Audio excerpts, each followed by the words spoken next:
Scrapcode.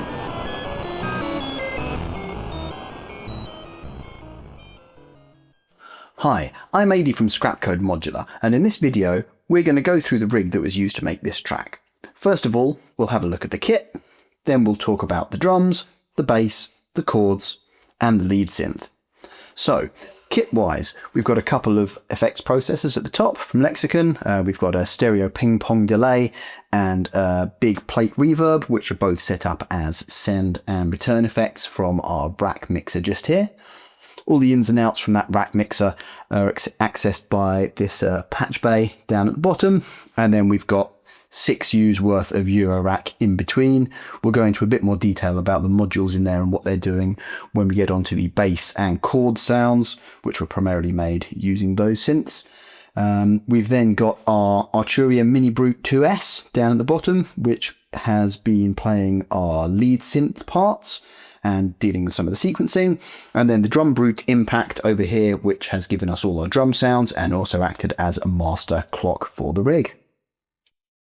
So our drums in this track are pretty simple. We've just used the DrumBrute Impact. All of its outputs have been sent into separate tracks on our mixer, allowing us a little bit of EQ control and varying levels of the send effects for the different drums. So we've got a fair amount of reverb, for example, on the snare.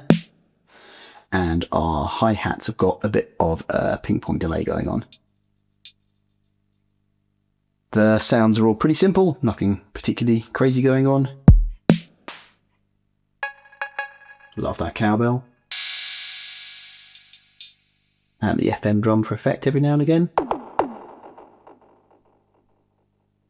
The drums are then sequenced using a bunch of patterns, like this one.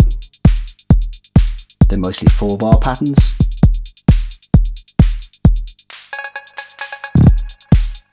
And those are then chained together in song mode. So we've got an intro song, a main sequence 1 and 2 songs of differing lengths, and then an outro which finishes off the track for us. The only real live performance in the drum parts, other than triggering those, is a bit of muting in and out the kick drum. And we do use a little bit of manual EQ automation early in the track so that our kick can be completely rolled off on the low end. And then that comes in the first 4 bars. Like that. Let's move on to the bass. Our bass part in this jam comes from the Modular rack and starts off with a square wave generated by Chord Sequence Oscillator. This is a prototype module that I'm working on at the moment, and we'll talk about it a little more in a minute, but that's giving us a square wave at the moment coming out at a note of C2, and that is being fed into this Behringer Surges resonant filter, and then that feeds on into our mixer. So it's quite a simple setup. We've then got an envelope generator. We're actually using the MiniBrute to generate that envelope with its spare AD that wasn't being used in the lead synth part. And that is being fed into both the cutoff frequency and the VCA that we've got built into that filter. And that's being triggered by AXIOM.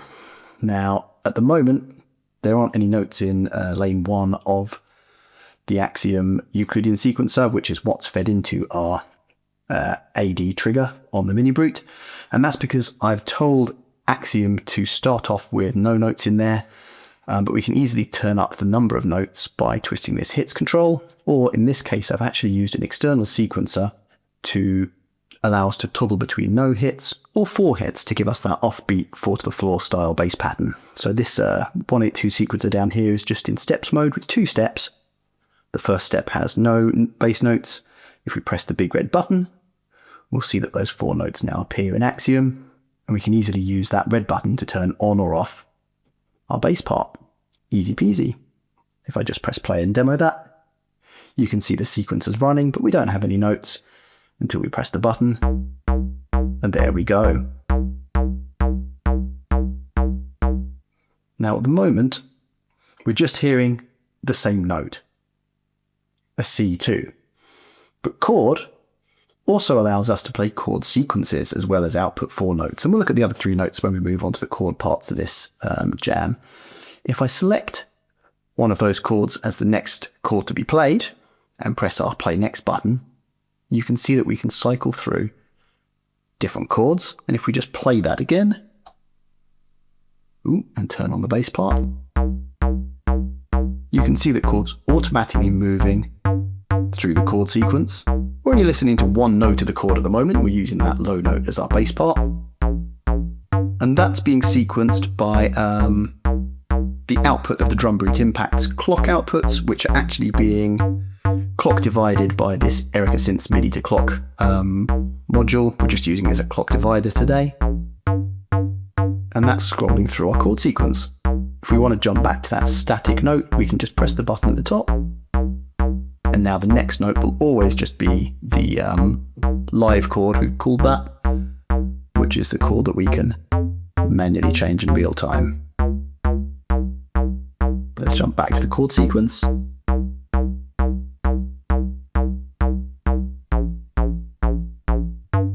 And we can also load in a subtly different sequence for a different part of the jam.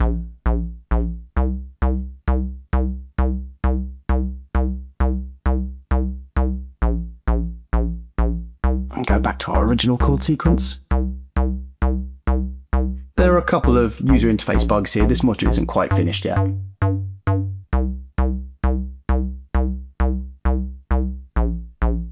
But that's our bass part. Our chordal parts start their life as the remaining three outputs from QUORD, our Chord Sequence Oscillator. The first note's being used as the bass output, but by setting a high chord inversion, the remaining three notes are a couple of octaves away and can be used for something completely separate but still harmonically related. If we jump into the waveform mode on QUORD, we can see that that bass part is outputting a square wave, and the remaining three outputs are outputting as 1/16 pulse width pulse waves. So still squares, but just a bit thinner.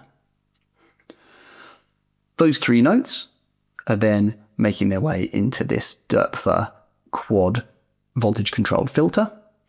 And if we want to, we can just listen to them by turning up this frequency control. At the moment, we're just listening to all three of them together, but in a minute, we're also going to be able to separate those out.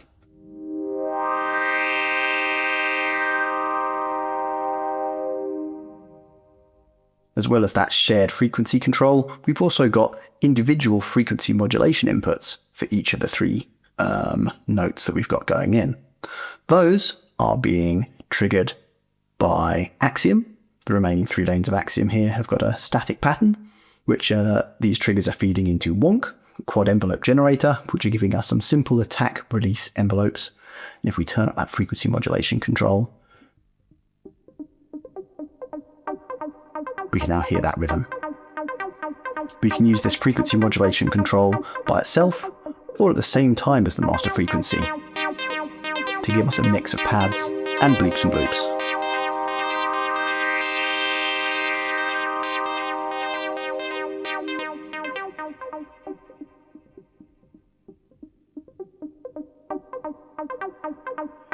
To give us a bit of variety in that patch, we've also got two slow LFOs coming from our Behringer 4F LFO module, one of which is feeding into the master frequency and the other of which is feeding into the frequency modulation amount. These are only making a little bit of difference and they're quite slow, but being slightly out of sync gives us a bit of variation. These sounds, after being filtered, are then making their way into Dreadbox's Psychosis, which is a 6-channel stereo mixer.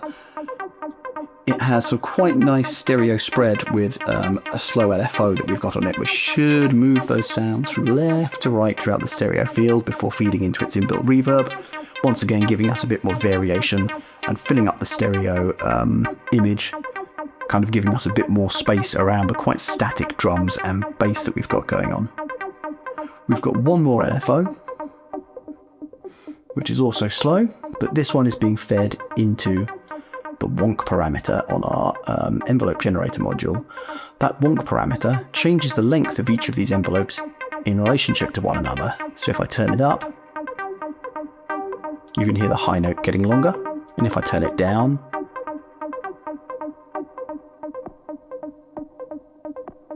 the high note's got very short. We're using an attenuator so that we can control the amount of change that's making.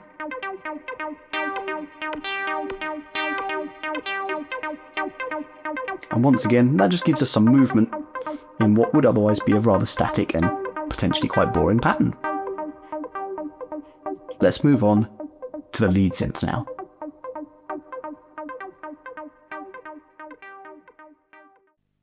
So the last part in our jam is the lead synth, which is coming from this MiniBrute 2S.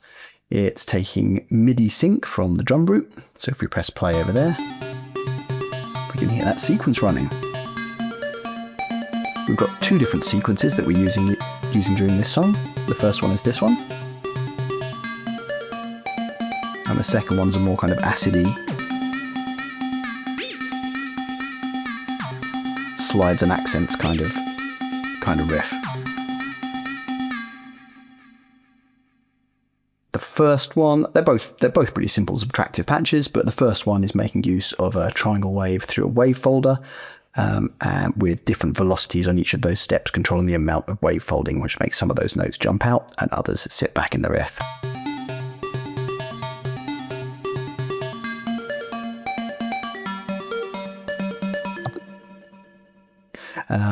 And we use a bit of frequency cutoff manipulation.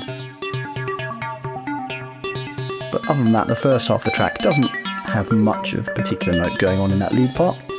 About halfway through, we switch over to the other part, and we also switch up the oscillator to change the sound. So that's just a pretty simple sawtooth wave. Obviously this is all running through a bit of reverb and delay. A little later in the track we then jump back to the first riff, but using the sawtooth this time. And we mix in just a little bit of a second oscillator, which is an octave up, slightly detuned, and a square wave, just to give it a bit more depth to the sound and a little bit of chorus.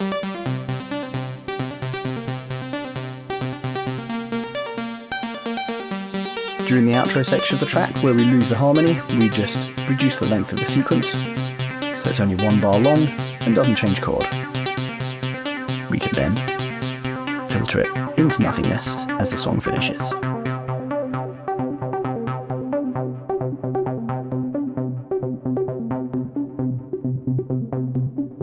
I hope you've enjoyed watching this video and found it useful. If you have, please like and subscribe, or check out my modules at scrapcode.co.uk. Thanks for watching!